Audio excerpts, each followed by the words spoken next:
Very important, your game looks blurry if you don't, and it doesn't feel great to play. It's been in the last 3 years of COD, and it's been the most OP thing there is.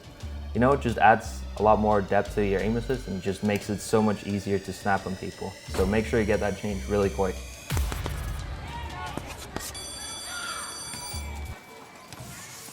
Hey guys, CleanX here. Today I'll be showing you the settings that I've been using and that you guys need to be using in this game. First off, we're going to graphics, into display. You guys need to put on full screen exclusive on display mode. Gives you a lot more FPS, doesn't feel as input lag or anything like that. Very important. Then you want to limit your frames or put it to custom and put it up to whatever refresh rate your monitor is. And then we're gonna go in quality, where you're gonna go on upscaling, put fidelity cast on, and you're gonna put it to 100, which makes this game look very, very nice and, you know, just a little bit less jittery. Nice. Then after that, you're gonna take depth of field off, motion blur off, and weapon motion blur off, and put film grain to 0. Very important, your game looks blurry if you don't, and just doesn't feel great to play. Then you're gonna go in view. My favorite is to be on 105 field of view with affected, and then a wide weapon field of view. Just make sure gun look a bit more, you know, cracked when you're running around. Just feels way better, way smoother. And then you're gonna take your camera movement and you're gonna put it to 50%, which makes it, you know, less shaky when you're getting naded, whatever it might be, you know. Just makes you know, the game run more smooth when you're actually in those situations where it gets a bit chaotic. Then we're gonna go to the important settings, controller. Depending on how you set up your controller, I play flip, shooting with the bumpers, throw nades with the triggers, and throwing stunts with the triggers. You know, you can flip that. It's all preference. I play with vibration. I know a lot of people don't play with it.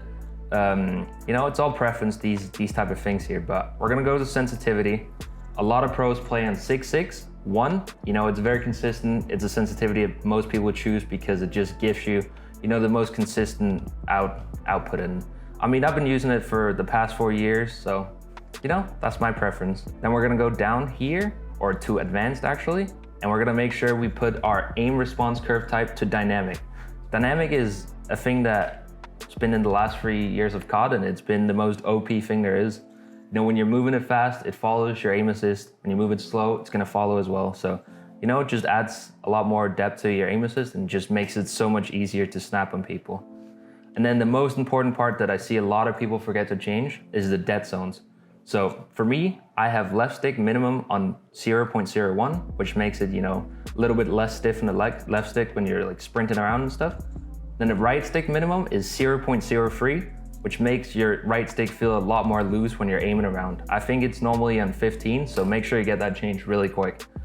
And then I play with a default controller, so I have left trigger and right trigger to a 0.01, but that won't matter if you're playing with digital bumpers or anything like that. So, okay guys, that was my settings. So now we're gonna hop into an S&D map, and I'm gonna show you some post-plant spots and, you know, just some tips and tricks to what you need to do on the map. Okay, first spot I'm gonna show you is going to be towards the A-bomb, preferred site, I think, for most professional players. And, you know, as either me and Eli are the bomb carriers for our team, I'd say planning here is like the ideal position for you to be in, as your ARs can hold over you from here, like this block here. And you know, if you get a trophy down, you most likely have the bomb down. Like they can hold this, they can hold this, they can hold this. So make sure you get this bomb down here towards the left. You can stay down from pretty much every angle. And then you want to just try and get away. And I mean, that spot just makes it a lot easier for your ARs. That plant spot is probably the most ideal one and the most, you know, obvious one. But it makes it a lot easier on your ARs when you get that bomb down and they can just sit and hold on the head glitches.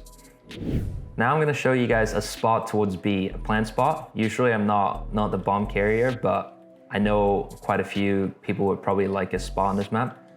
It's a pretty hard bomb site to get into, so you want to have more than one teammate coming with you. You want to like try and trade out this bomb site, you know, try and like actually like get everything down. But I would say right about here is the best plant spot. If you can get control of this kitchen area, get your teammates in here.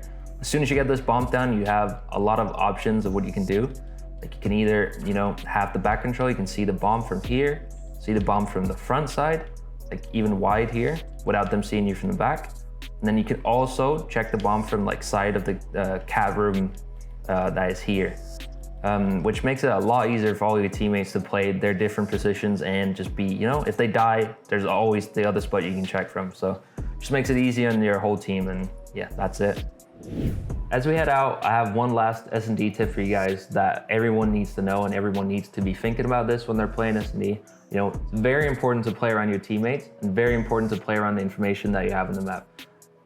A lot of the rounds can be very slow, but just by them being slow, you get a lot of the information, and by that information, you have to make the plays. So whatever you do, always make sure you collect that information and make it play with your team. Just communicate and do whatever you do, just do it together.